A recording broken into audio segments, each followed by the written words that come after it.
నమస్తే, welcome to reflection Bharat. నేను మీ అమోక్ దేశపతి. ఇప్పుడు కొత్తగా తెర మీదకి తీసుకొచ్చిందే ఓట్ చోరీ.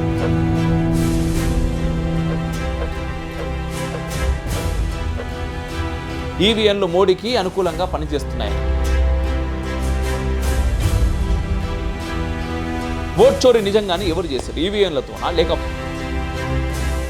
మరి అసలు ప్రయోజనం ఏంది వారికి అంటే, నిజమైన భారతీయ ఓటర్కి మాత్రమే ఓటు హక్కు ఉండాలి.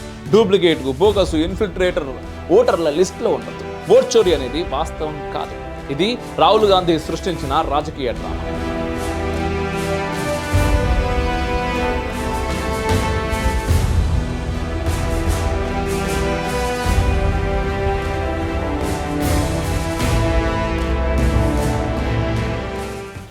ఓడిపోతానన్న భయం మనిషిని ఎంత స్థాయికైనా దిగజారేటట్టు చేస్తుంది. అసలు గెలిచి పదవిని ఎక్కిన అనుభవమే లేని రాహుల్ గాంధీకి ప్రతిసారి ఎదురయ్యే ఓటమి కాస్త ముందే కనిపించగానే అవాకులు చెవాకులు వేలుడు ఒక అలవాటు అయిపోయింది. 2014 నుంచి చూస్తూనే ఉన్నాం కదా. ఒక్కోసారి డిమానిటైజేషన్, ఇంకోసారి రాఫెల్, ఇంకోసారి చైనా, ఇంకోసారి మన ఆర్మీని కూడా ప్రశ్నించేస్తారు. ఇప్పుడు కొత్తగా తెర మీదకి తీసుకొచ్చిందే ఓట్ చోరీ. కానీ ఈ ఓట్ చోరీ అనేది వాస్తవమా లేక రాహుల్ గాంధీ సృష్టించిన రాజకీయ డ్రామా మాత్రమేనా? అదే విషయాన్ని ఈరోజు మనం పూర్తిగా వివరంగా చూడబోతున్నాం. 2014 తర్వాత రాహుల్ గాంధీ రాజకీయ ధోరణి విపరీత ధోరణిగా మారిందని చెప్పాలి. 2014లో లోక్సభ ఎన్నికల్లో కాంగ్రెస్ ఘోర పరాజయం పాలైంది. అప్పటి నుంచే రాహుల్ గాంధీ స్టైల్ పూర్తిగా మారిపోయింది. ప్రజలకు అభివృద్ధి ప్రణాళికలు ఎప్పుడు మానేసిర్రు, దేశానికి ఒక భవిష్యత్ విజన్ చూపించడం కూడా మానేసిర్రు. ఏం మొదలు పెట్టారంటే కేవలం మోడీ మీద దాడులు చేస్తుంటే ఎన్నికల సంఘం, సుప్రీంకోర్టు, సిబిఐ, ఈడీ స్వతంత్రంగా పనిచేసే ఏ సంస్థ గురించైనా అనుకోండి, వెంటనే అన్నమాట ఇవన్నీ మోడీ చేతుల్లోనే ఉన్నాయి, న్యాయం జరగదు అని, ఆర్థిక వ్యవస్థల్లో నోట్ల రద్దు, జీఎస్టీ, నిరుద్యోగం ఏ నిర్ణయం తీసుకున్నా అది తప్పే అని చెప్పుడు. సామాజిక రంగంలో మైనార్టీలు, రైతులు, యువత పీడించబడుతున్నారని పెద్దగా హడావిడి చేసుడు. ఇక దేశ భద్రత విషయానికి వస్తే చైనా, పాకిస్తాన్ మీద మోడీ బలహీనమని ప్రొపగండా చేస్తాడు. ఇలా ప్రతి ఇష్యూ మీద విమర్శలు, ఆ తర్వాత మౌనం, మళ్ళీ ఇంకో ఇష్యూ. ఇదే ఆయన రొటీన్. అదే రొటీన్లో ఇప్పుడు కొత్తగా ఎంట్రీ ఇచ్చింది ఓట్ చోరీ. ఓట్ చోరీ అనేది కొత్త సాకు. గత కొన్ని నెలలుగా రాహుల్ గాంధీ ఒకే మాట చెప్తున్నాడు, మన ఓట్లు దొంగలిస్తున్నారు, ఈవీఎంలు మోడీకి అనుకూలంగా పనిచేస్తున్నాయని. కానీ అసలు విషయం ఏంది? ఈవీఎంలు నిజంగానే మోడీకి అనుకూలంగా పనిచేస్తాయా లేదా ఇది కూడా రాహుల్ గాంధీ కట్టుకదేనా?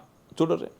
ఎన్నోసార్లు సుప్రీంకోర్టు, ఎన్నికల సంఘం, టెక్నికల్ నిపుణులు అందరూ స్పష్టంగా చెప్పారు, ఈవీఎంలో పెద్ద ఎత్తున మ్యానిపులేషన్ జరగడం అసంభవం, సిస్టమ్ మొత్తం చాలా స్ట్రాంగ్, ట్రాన్స్పరెంట్గా ఉంటుంది అని. అయినా రాహుల్ గాంధీ ఎందుకు ఈ మాటను వదులుతలేడు? ఒకే కారణం, ముందే ఓటర్లలో అనుమానం నాటడం. అంటే రేపొద్దున తాను ఓడినా మన ఓట్లు దొంగలించబడ్డాయి అని ముందుగానే చెప్పుకోవడం కోసం చేస్తున్నటువంటి ఒక కథ. ఫైనల్గా కాంగ్రెస్ వైఫల్యాన్ని దాచుకోవడం అన్నట్టు. ఇదే అస్సలు గేమ్ ప్లాన్. కానీ చరిత్ర చెప్తున్న నిజం ఏంటిది? ఇక్కడ ఒక్కసారి మనం వెనక్కి పోయి చూద్దాం. ఎందుకంటే ఓట్ చోరీ అనే పదం కొత్తది కాదన్న విషయం మీకు తెలవాలి కదా.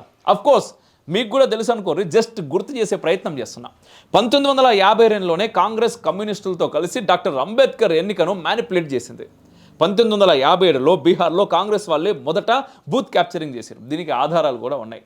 1975లో ఇందిరాగాంధీ రాయ్బరేలీలో ఎన్నికని కోర్టు రద్దు చేసింది, ఎందుకంటే అవకతవకలు జరిగినాయని.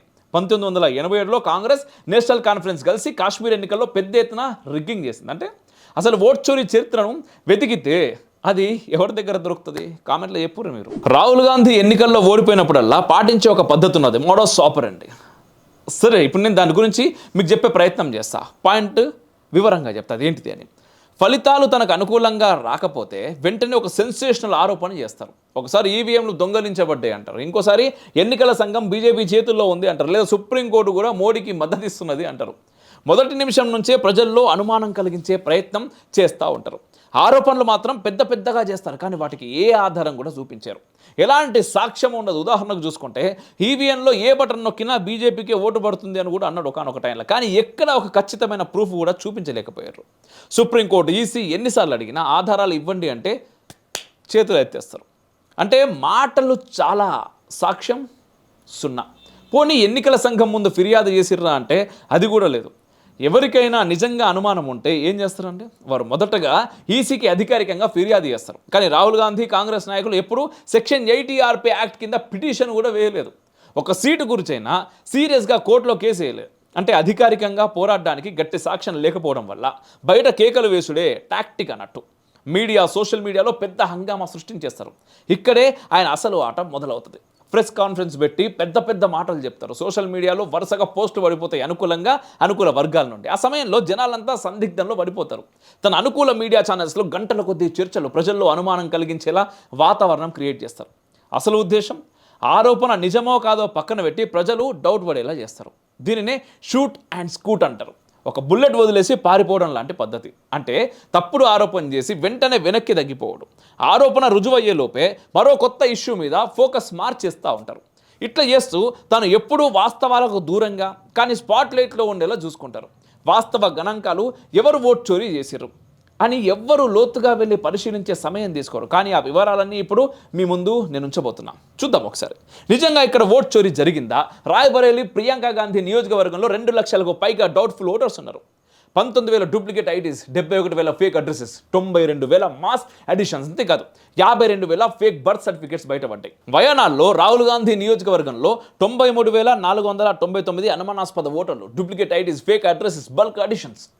102 ఏళ్ల వయసున్న కొత్త ఓటర్లు కూడా ఉన్నారు. డైమండ్ హార్బర్, అభిషేక్ బెనర్జీ నియోజకవర్గంలో చూసుకుంటే 2.6 లక్షల డౌట్ఫుల్ ఓటర్స్, 1,50,000 ఫేక్ అడ్రస్లు, 56,000 మంది మాస్ అడిషన్స్, 15% పైగా ఓటర్ ఇన్క్రీజ్ కనిపించిన బూతులు 100లో ఉన్నట్టు తేలింది. ఇంకా కన్నౌజ్, అఖిలేష్ యాదవ్ నియోజకవర్గంలో చూసుకున్నట్టయితే 2.9 లక్షల doubtful voters, duplicate IDs, fake అడ్రస్లు, 120 సంవత్సరాల వయసున్న కొత్త ఓటర్లు కూడా. అఖిలేష్ యాదవ్ గారి సతీమణి మైన్పూరి డింపుల్ యాదవ్ నియోజకవర్గంలో 2.5 లక్షల ఫేక్ డౌట్ఫుల్ ఎంట్రీస్ ఉన్నాయని తేలింది. కొలాత్తూర్ ఎంకే స్టాలిన్ నియోజకవర్గంలో 19,000 కంటే ఎక్కువ డౌట్ఫుల్ ఓటర్స్ ఉన్నారని తేలింది. ఇప్పుడు మీరు చెప్పరు ఫ్రెండ్స్, ఓట్ చోరీ నిజంగానే ఎవరు చేశారు? ఈవీఎంలతోనా లేక ఫేక్ ఓటర్సా, డూప్లికేట్ ఐడీలతోనా? ఎస్ఐఆర్ ఏం చెప్తున్నారంటే, ఎస్ఐఆర్ అంటే స్పెషల్ ఇంటెన్సివ్ రివిజన్. ఇది ఎన్నికల సంఘం, ఎలక్షన్ కమిషన్ చేసే ఒక ప్రత్యేకమైన ఓటర్ల జాబితా ప్రక్రియ. సాధారణంగా ప్రతి సంవత్సరం ఓటర్ల జాబితా అప్డేట్ చేస్తారు. కానీ ఎక్కడ ఎక్కువగా డూప్లికేట్ ఓటర్స్, ఫేక్ అడ్రస్లు, బోగస్ నేమ్స్ ఉన్నాయో అక్కడ స్పెషల్ ఇంటెన్సివ్ రివిజన్ నిర్వహిస్తారు. ఎస్ఐఆర్లో ఏం చేస్తారు?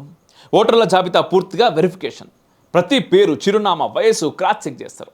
డూప్లికేట్ ఓటర్స్ తొలగింపు. ఒక వ్యక్తి పేరు 2 బూతుల్లో ఉంటే ఆ డూప్లికేట్ ఎంట్రీ తొలగిస్తారు. ఫేక్ అడ్రస్ను బయట పెట్టడం. ఒకే ఇంటికి 30-40 ఓటర్ల పేర్లు ఉంటే వాటిని వెరిఫై చేసి జెన్యూన్ కాకపోతే డిలీట్ చేస్తారు. బోగస్, అసలు లేని వ్యక్తుల పేర్లు తీసేసడం. ఎవరూ లేని చిరునామాకు ఓటర్లు ఉంటే వాటిని రద్దు చేస్తారు. నకిలీ ఆధారాలతో చేర్చిన పేర్లు తొలగింపు. ఉదాహరణకు ఫేక్ బర్త్ సర్టిఫికేట్స్ ద్వారా ఓటర్ ఐడి తీసుకున్న వాళ్ళ పేర్లు. ఎస్ఐఆర్ గతంలో ఎక్కడ జరిగిందంటే 2002లో వెస్ట్ బెంగాల్లో ఒక పెద్ద ఎక్సర్సైజ్ జరిగింది. అప్పట్లో లక్షల్లో ఫేక్ ఓటర్స్ తొలగించారు. 2003లో బీహార్లో కూడా ఎస్ఐఆర్ జరిగింది. అక్కడ 11,000 మందికి పైగా నాట్ ట్రేసబుల్ ఓటర్లు బయటపడ్డారు. వీరిలో చాలామంది ఇల్లీగల్ ఇమిగ్రెంట్స్ అయ్యే అవకాశం ఉందని ఈసీ గుర్తించింది కూడా.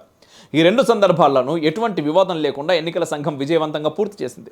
ఇప్పుడు అపోజిషన్ ఎందుకు వ్యతిరేకిస్తుంది? ఎందుకంటే వారి ఓట్ బ్యాంక్ ఎక్కువగా ఉన్న వాళ్ళు ఇలాంటి బోగస్ ఓటర్సే అన్న అనుమానం ఉన్నది. ఒక కాన్స్టిట్యున్సీలో 50 నుంచి 60,000 ఫేక్ నేమ్స్ ఉంటే అవి తొలగిపోతే ఫలితం పూర్తిగా మారిపోతుంది. కాబట్టి ఎస్ఐఆర్ చేస్తే తమకే నష్టం అవుతుంది అని అపోజిషన్కి భయం కూడా ఉన్నది. మరి అసలు ప్రయోజనం ఏంది వారికి అంటే, నిజమైన భారతీయ ఓటర్కి మాత్రమే ఓటు హక్కు ఉండాలి. డూప్లికేట్, బోగస్, ఇన్ఫిల్ట్రేటర్ ఓటర్ల లిస్టులో ఉండొద్దు. ప్రజాస్వామ్యం బలపడాలంటే ఓటర్ల జాబితా శుభ్రం చేయడం తప్పనిసరి. అందుకే ఎస్ఐఆర్ అనేది చాలా కీలకమైన ప్రాసెస్. ప్రజలకు అర్థమయ్యే నిజం. ఇప్పుడు మనం క్లియర్గా అర్థం చేసుకోవాల్సిన విషయం, ఓట్ చోరీ అనేది వాస్తవం కాదు. ఇది రాహుల్ గాంధీ సృష్టించిన రాజకీయ డ్రామా. అసలు fake votes, bogus entries opposition పార్టీలే చేస్తున్నారు. ప్రజలు కూడా ఇప్పుడు గమనిస్తున్నారు. గెలిస్తే ప్రజలు మద్దతు ఇచ్చిర్రు అంటారు, ఓడిపోతే ఓట్ చోరీ జరిగింది అంటారు. ఇదే మన రాహుల్ గాంధీ స్టైల్. ప్రతిసారి కొత్త డ్రామా. ఒకసారి రాఫెల్, మరోసారి డిమానిటైజేషన్, ఇంకోసారి చైనా, ఇంకోసారి ఆర్మీ, ఇప్పుడు ఓట్ చోరీ. కానీ వాస్తవం మాత్రం ఒకటే. దేశం ఇప్పుడు చాలా స్పష్టంగా అర్థం చేసుకుంటున్నది, ఓట్ చోరీ అనేది జరుగుతలేదు. ఓట్ చోరీ అనేది కేవలం ఒక రాజకీయ స్టోరీ. అసలైన ఓట్ చోరీ ఫేక్ ఓటర్స్తో, బోగస్ అడ్రస్లతో జరుగుతుంది. అందుకే మీరు నమ్మవలసింది ఒకటే, మన ఎన్నికల వ్యవస్థ స్ట్రాంగ్, ట్రాన్స్పరెంట్. రాహుల్ గాంధీ డ్రామాలు కేవలం రాజకీయ ప్రయోజనాల కోసం మాత్రమే అనే. ఇదే నిజం, ఇదే వాస్తవం. ఈ వీడియో మీకు నచ్చినట్టయితే లైక్ చేయండి, షేర్ చేయండి, కామెంట్ల రూపంలో మీ అభిప్రాయాలు తెలియజేయండి. జై హింద్, మేరా భారత్ మహాన్.